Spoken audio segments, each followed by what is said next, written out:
Everyone, this is Julie McDonald with Microcom Technologies, and I'd like to thank all of you for attending today's webinar with Cambium Networks.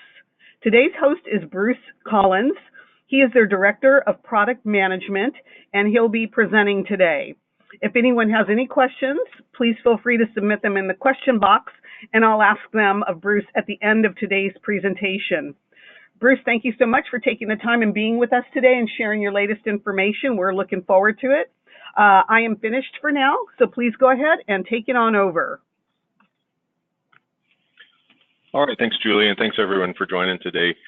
So as Julie mentioned, I'm the Director of Product Management with Cambium Networks.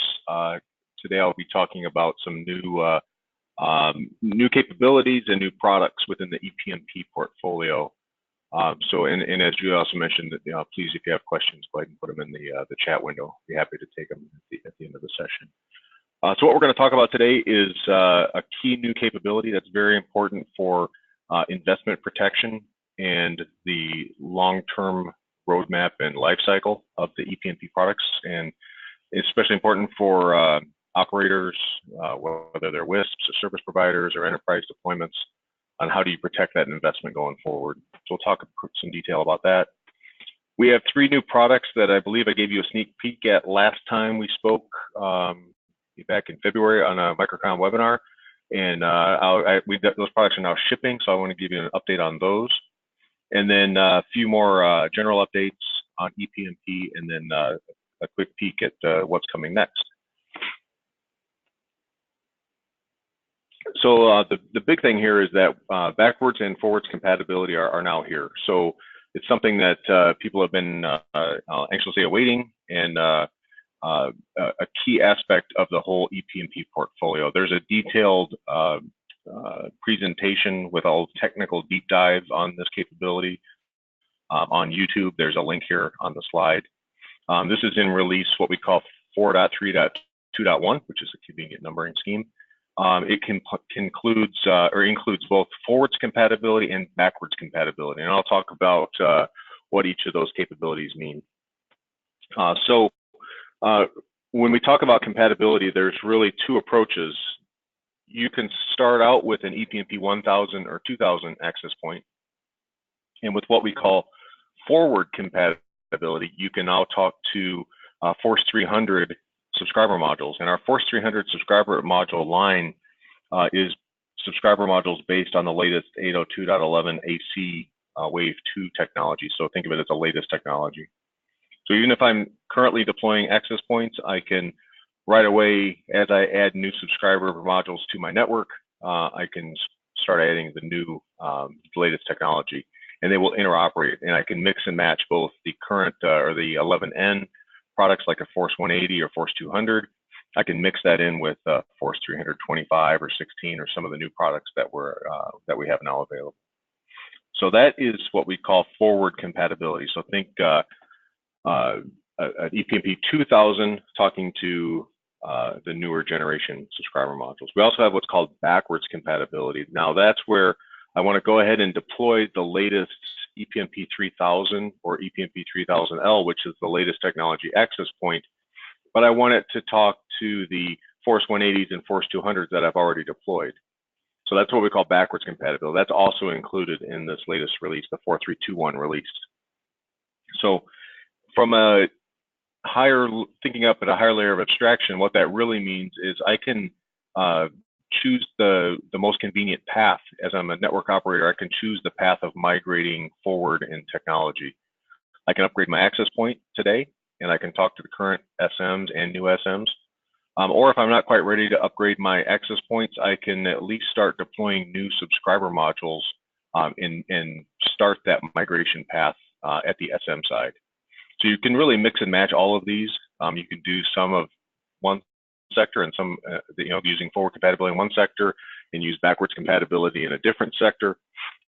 They all still synchronize and work. So really what we're trying to do and what we've accomplished is made the transition from 11N to 11 AC Wave 2 very convenient for network operators. And that really protects the investment. There's no need to do any kind of forklift upgrade or upgrade on a particular timeline. You really have the option of doing either. And certainly all of these products will continue to be available in the market for some period of time. So you don't have to worry about rushing to move to the new generation. You can do it when it makes most sense for your ROI and the way you want to manage your network.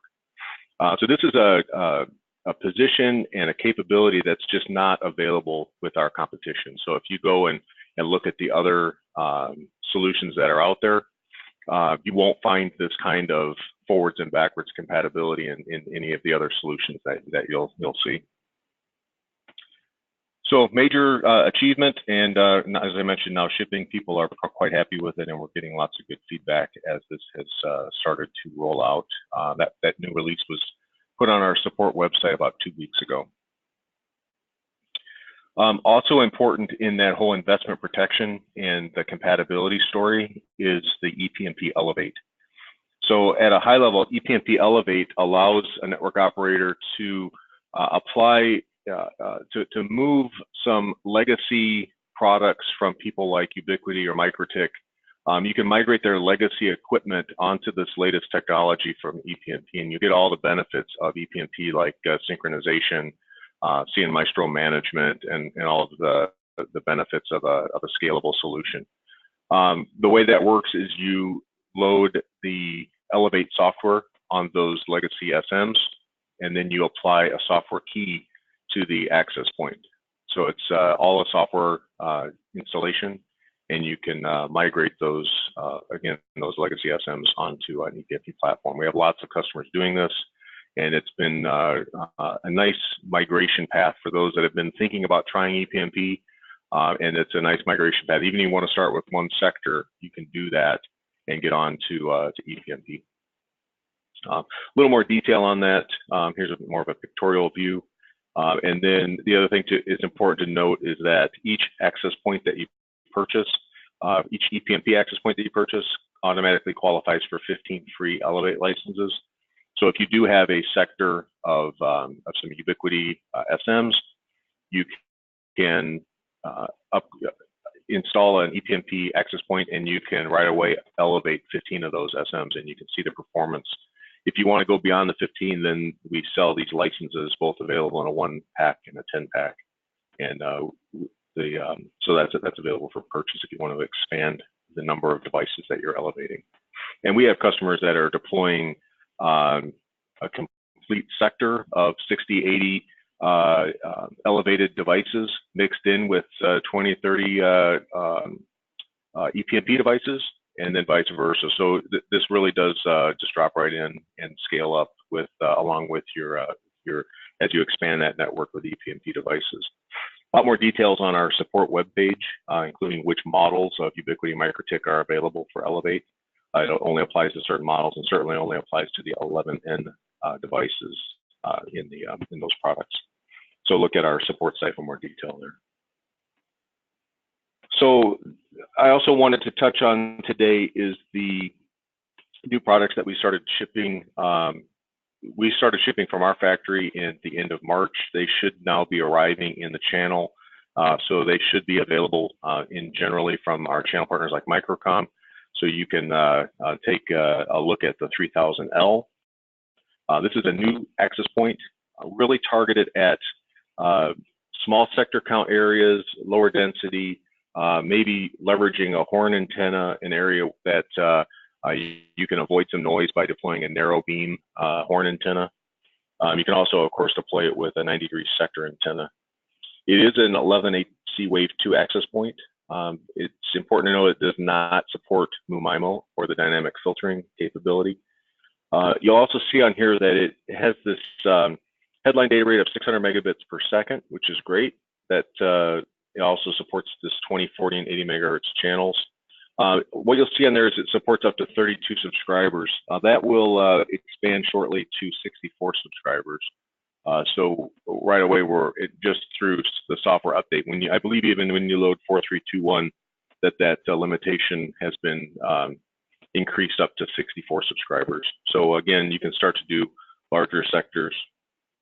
The full ePMP 3000 and 2000 support up to 120 subscribers to give you a reference point. This does support GPS synchronization, so a lot of our customers are looking at deploying 3000L at the edge of a network, at the edge of a sector.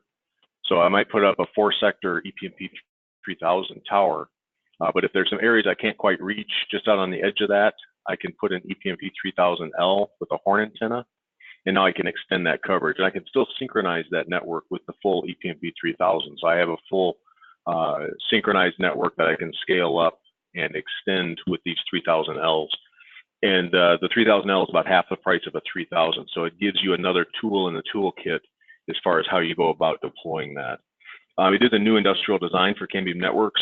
It is IP67, so it's completely air, water, and dust proof. And you'll also see on the top there a couple of connectors.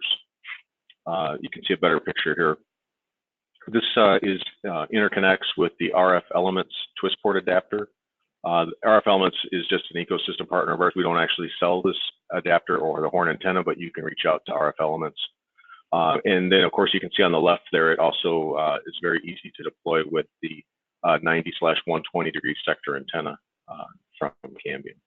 So a couple of nice options for connectorizing this. And again, with that IP67 housing, a nice industrial design. So I mentioned a couple quick things. One is that it does use the 30-volt PoE injector. That injector is included in the box, but it's, if you ever need spares or things, that uses a 30-volt PoE injector rather than the 56 used with the 3000. It does not include that GPS hockey puck receiver. Instead, the GPS is built into the device. If you want to deploy it with that external antenna, it's available as an optional accessory, and you can see the part number there on the screen. I talked about the 32 subscribers. That is now moving up to 64 as we speak. So that's one thing to note. And the backwards compatibility, of course, this works and will talk to both any of the Force 300 subscriber modules, but we'll also, using backwards compatibility, talk to Force 180s, 190s, 200s, and any of your elevated subscriber modules. Some people ask us, how do you compare the 3000L to the 2000? So here's a quick, simple chart that shows what the differences are. The 2000 is 802.11n. They're both 2x2 MIMO. So one difference is the 2000 supports up to 120 subscribers, where the 3000L will now do up to 64. The 2000 has this dynamic circuitry built in, so that helps with some of the immunity to some higher interference areas. And then also supports this uplink beam steering smart antenna. So that same beam steering uplink antenna is used on the 3000 and the 2000, and gives you a little better isolation as you look at uplink link budgets and noise floors. And the backwards compatibility and forwards compatibility, there's that story again of, if I wanted to keep deploying my 2000s and add new AC subscribers, I can do that using the forward compatibility. Or if I want to immediately switch over to a 3000L, I can do that with the backwards compatibility. The other product that's sort of it's in the same family here is the Force 300 connectorized subscriber module. That's also started shipping back in March, and we expect channel partners to have this in their inventory now, so you can get your hands on one and have a look at it. This is the same packaging that you saw on the 3000L. It is using that IP67 industrial design, but it does not have the synchronization capability and is deployable only as a subscriber module or a point-to-point in the TDD point-to-point mode. So really the application here is, if I need a little bit higher gain dish, I could put a larger dish on a connectorized SM. Maybe we have some customers that deploy the radio and they want to keep that on the ground level and put the antenna up a little bit higher off the ground, so they can cable between the radio and the antenna. So that's an option for this as well. And then it also supports these horn antennas, again, from RF Elements. And I'll show you a picture here in a moment that allows you to do some different types of unique applications with narrow beam horns. It is 11HC Wave 2, so it supports that higher channel bandwidth, it supports the higher modulation, and it supports the some of these new LDPC, some of the coding and error correction capabilities that come along with 802.11ac. And here's a little better picture of a dish, a horn antenna with the 300 SM being connected. And you can see it clicks into the twist port, and the twist port clicks into the back of the horn antenna.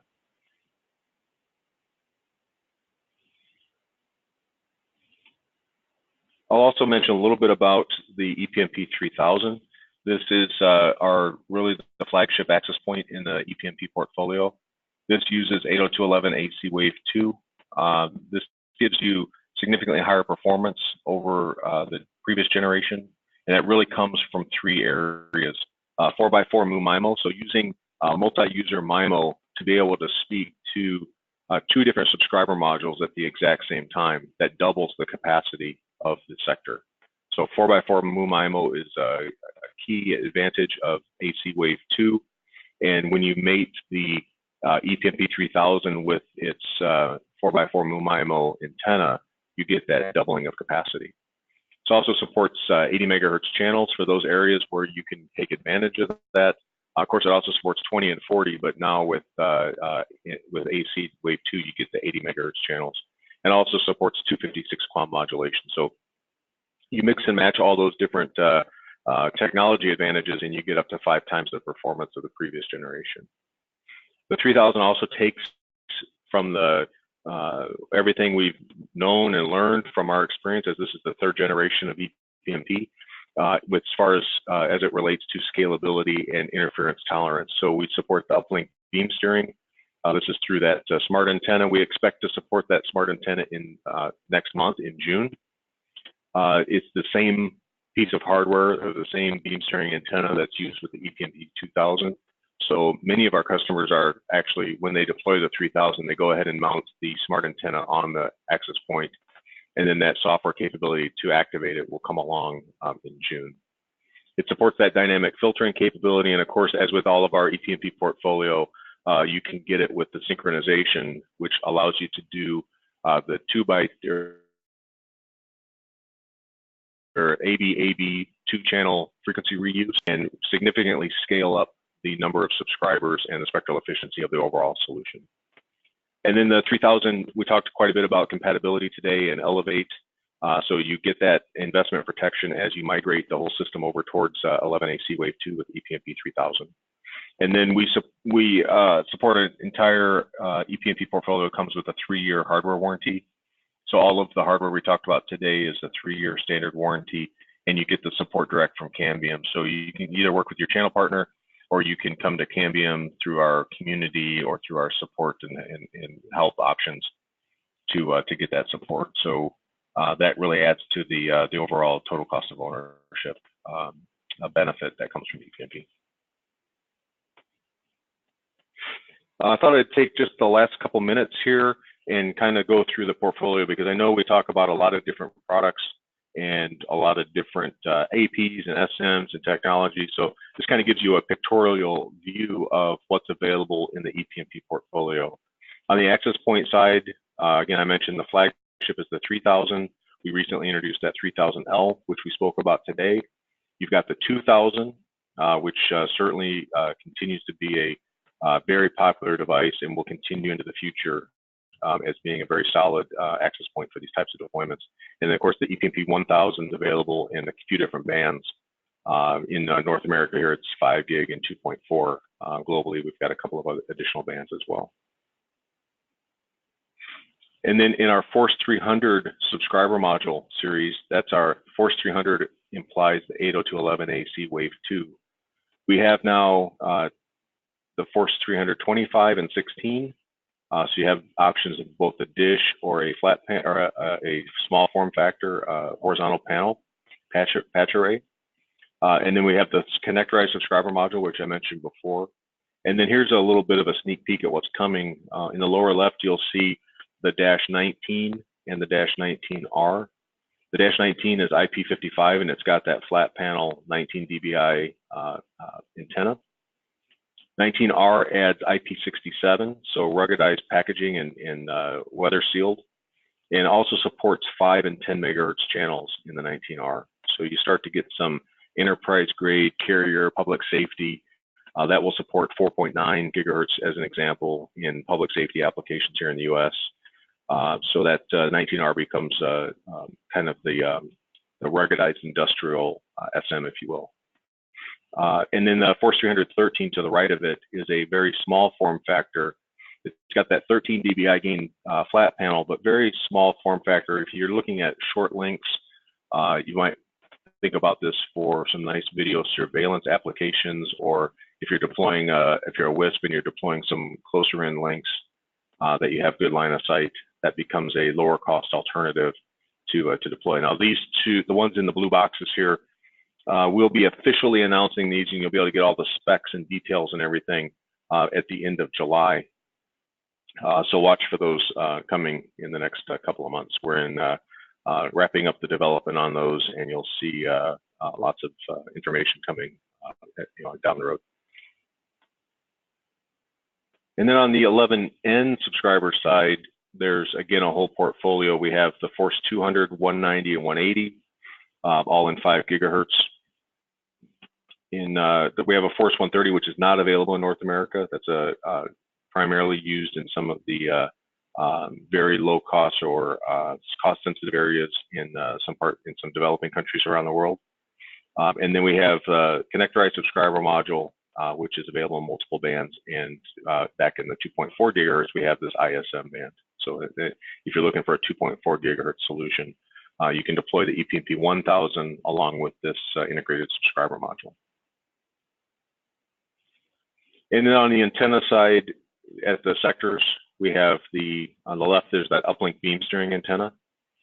Then we have and that's the same piece of hardware used for both the 3000 and the 2000.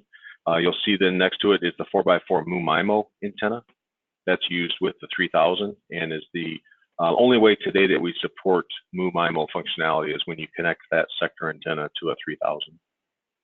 And then traditional 2x2 MIMO sector antenna, that's used with the 1000 and the 2000, also can be used with the 3000L.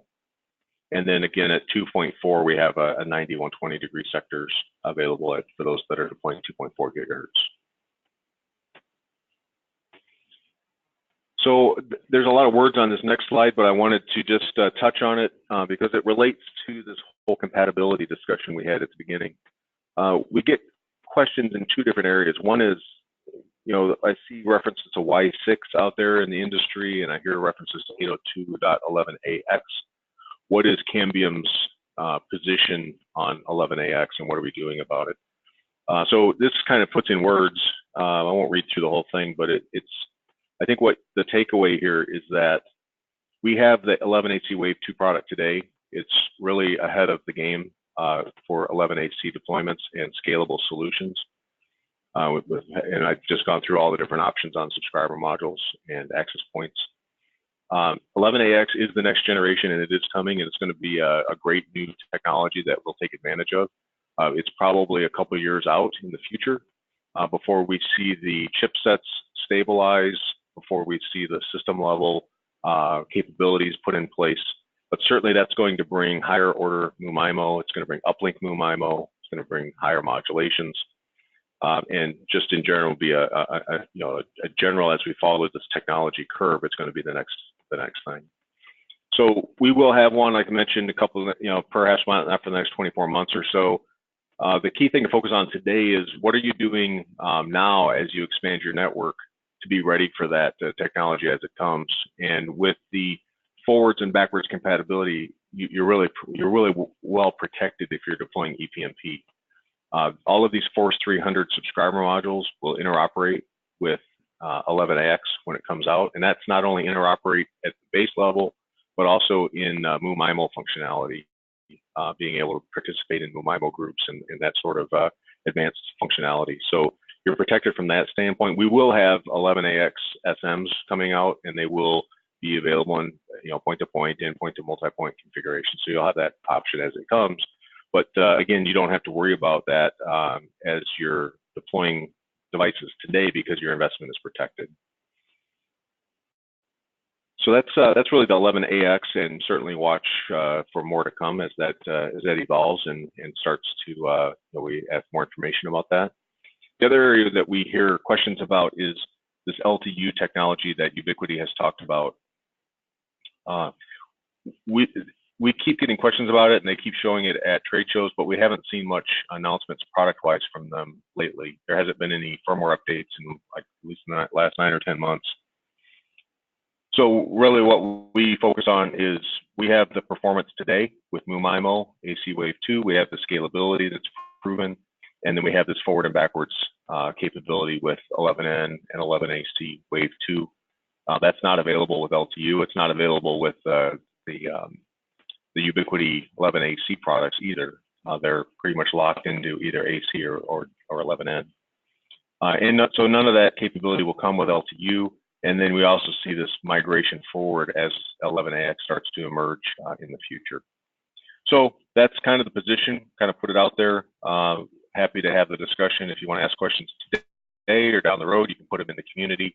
But we want to kind of keep people aware of this because we know that it's important. If you're the person in charge of the strategy for deploying a WISP network, or you're the owner of a WISP, you want to know that your investment that you make today is protected down the road.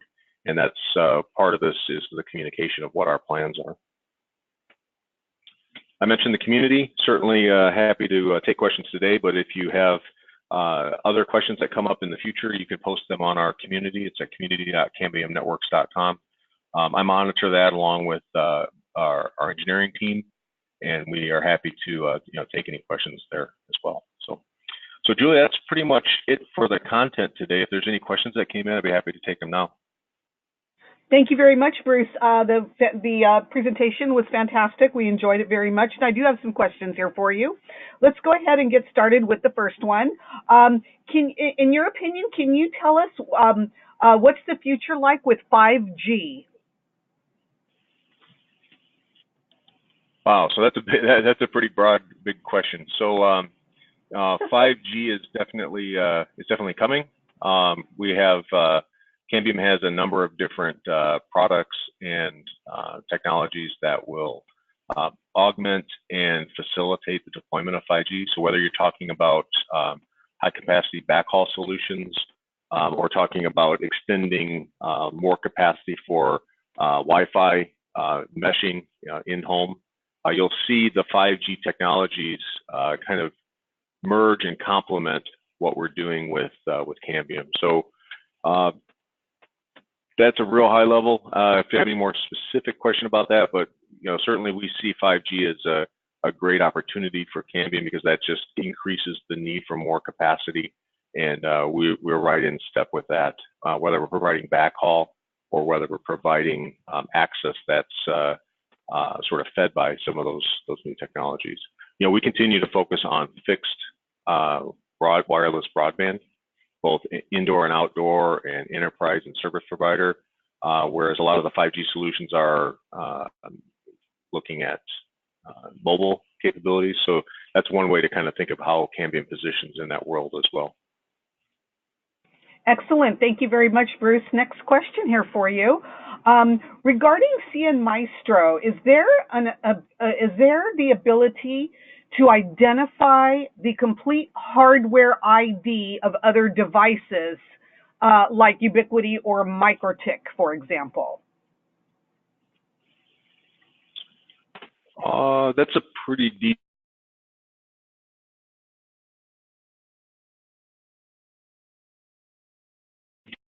question. I know that we can identify the MAC address for that from the display. Anything more details than that in Maestro? If you want to post that question on the community, I'm sure I can get some of the engineering team to comment more directly on that.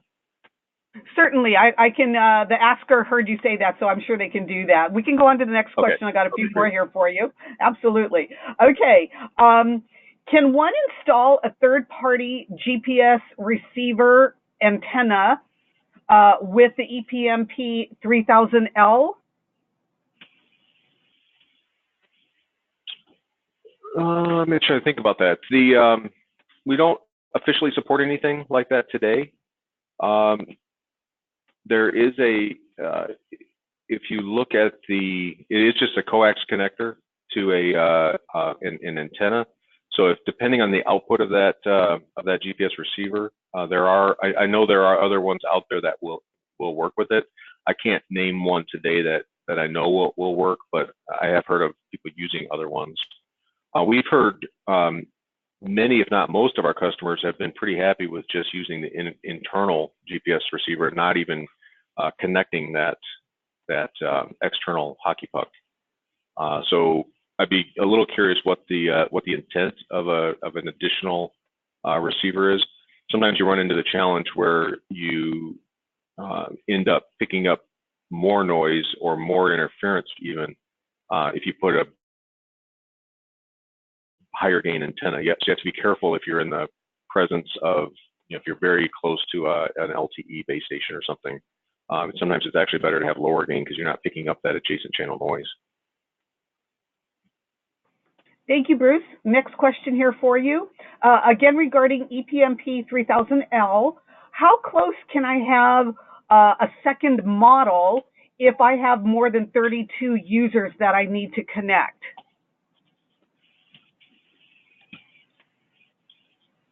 So the best way to look at that is the antenna design. So first, I'll just comment that I know some of these slides reference 32 subscribers. The software has now opened that up to 64, or at least it's the software that's just now being posted. So that will go up to 64, which will help with that. But the other thing is the channel planning. When you start to put 3000 Ls next to each other, what you really want to know is how much signal level is going to arrive at that adjacent sector. So you would use similar planning that you would use on a tower. So if you put them 90 degrees apart, you would still want to use a secondary channel on that L that's focused 90 degrees to the left. If you're talking about aligning them in the same direction, I believe you can, again, if you're using a secondary channel, we would, I can't give you an exact number. I know that people have thought maybe like 2 to 3 meters is enough to get that separation. And depending on the modulation that you're trying to achieve, you may be able even to squeeze those a little bit tighter. But again, if you're pointing in the same direction, you would need 2 different channels to do that. Not sure if that answered the question or not, but if not, please comment further on the community. Thank you very much, Bruce. No problem. Let me go ahead to the next question here. Regarding antennas, do they come with the PoE adapters or AC adapters? So the radio, all the EPMP radios come with the power supply or the PoE injector. So if you're buying an access point or a subscriber module, they'll come with that in the box. There are special model numbers. If you don't want the power supply, you can order that. But in general, they'll come with a power supply. And then the antennas themselves don't require any external power. So the antennas just are passive from a power standpoint, and you just connect them using the RF cables to the radio. Excellent. Thank you for that, Bruce. Next question here for you. What are other lines of competitors are there for the EPMP? We see UBNT a lot, but are there others? I guess the question is related to what are the competitors? Is that you said at the beginning? Yes. Yeah. Okay. Yeah. So we see certainly we see a ubiquity out there that as a competitor. Microtick, LegalWave. Those are very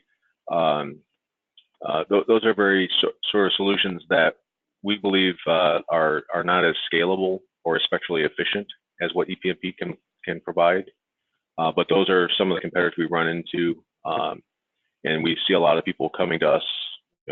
I'll put a little bit of marketing spin on it, but they come to us after they've struggled with the scalability on those platforms because of the synchronization that's really been proven out with our EPMP platform. Sometimes we run into people like, and what we're really seeing a lot of success with is customers that have previously deployed a Radwin solution, and they're looking at something to come down the price curve on the EPMP 3000 3000L, and then with this new Force 319R that I referenced, those are competing very successfully against Radwin. So that's another competitor that we see in the more carrier, enterprise, public safety type space. So those are some examples. Excellent, thank you. Next question here for you. Regarding MUMIMO, can you explain the definition of that, just to give us some more clarity on that? Sure, yeah, happy to. So MUMIMO stands for multi-user MIMO, or multi-user, multiple in, multiple out antenna technology. That's what the acronym is. But MUMIMO, multi-user MIMO, really refers to the ability for the access point to identify groups of subscriber modules that it can form beams to and talk to at the same time. So if I have, say, a sector with 30 subscriber modules, and I'm using this 4x4 MUMIMO, and I have 2 different subscriber modules that I want to talk to at the same time, the access point can understand, yep, I have 2 that I can send data to, I have 2 that I have data for, and it forms, using the smart antenna technology, it actually forms 2 beams, 1 to each subscriber module, and is now sending data at the same time to both locations. So effectively, when you think, it's always a double. So 4x4 MUMIMO gives you 2 different subscribers at the same time, and there's no configuration required or anything. The access point just figures out based on its periodic pinging or polling of the devices. It's called sounding, and it figures out which subscriber modules I can reach at the same time. We also have, but I should also mention, Cambium is really a pioneer in this MUMIMO space. We also support our 14x14 MUMIMO with our PMP 450M product. So that can actually talk to up to 7 different subscriber modules at the same time using that 14x14 MUMIMO antenna. So, and Cambium's had that product in the market for, I think, a couple of years now, and still no one's come close to that 14x14 MUMIMO. And now with ePMP, we have the 4x4. And as an example, somebody asked a question earlier about 5G and even where that's going. Even as it's defined today, that's an 8x8. So you'll be able to do MUMIMO with some of the 5G capabilities. So even for now, we're ahead of the game. We have the product out there and working today. And even with the 450M, it's even sort of beyond what is envisioned in the current standards. Excellent. Thank you, Bruce. Next question here, a couple more. This one is the access to your community forum free? Yeah, it is.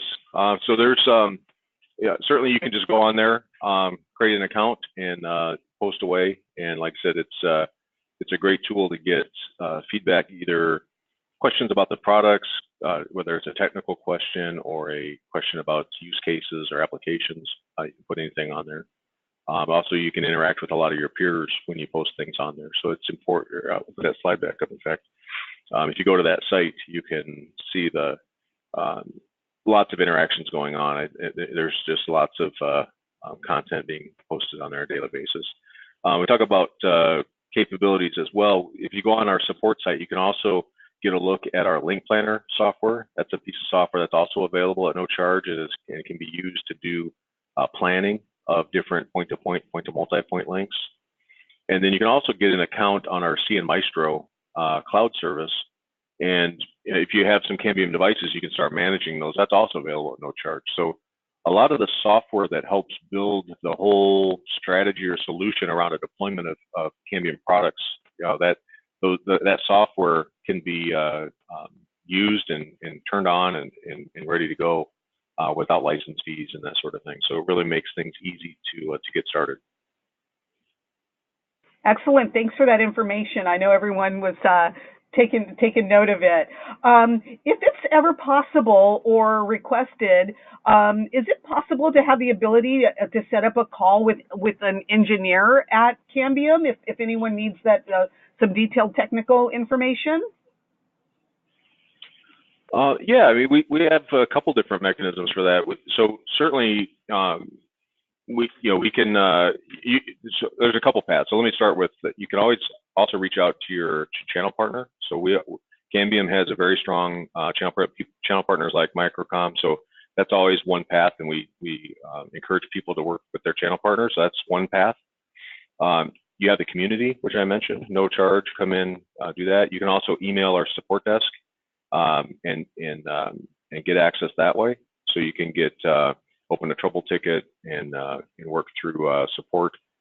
And then if you have a particular project or deployment that you're just curious about what's the right technology to use, what's the right product to use, we also have a whole series of what we call regional technical managers. Some people call them sales engineers, but they can help with some guidance on which product line makes the most sense.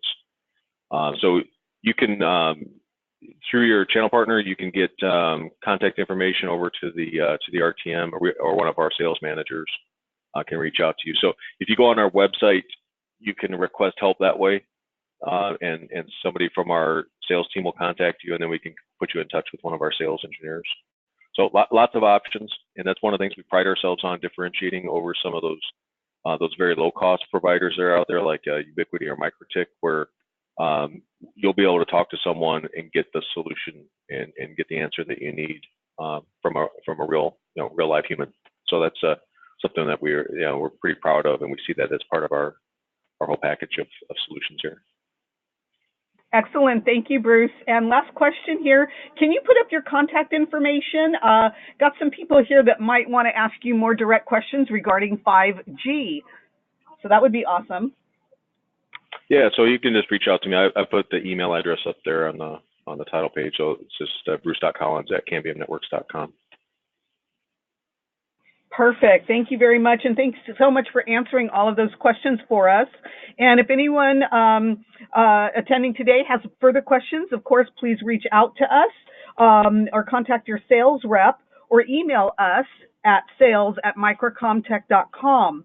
If anyone wishes to view some of these products mentioned or shown today, please visit us at www.microcom.us. And please remember, this webinar presentation has been recorded and will be uploaded to our YouTube channel. I appreciate your time today, Bruce. Looking forward to the next time, and have a fantastic day, everybody. Thanks for joining. Thanks, everybody.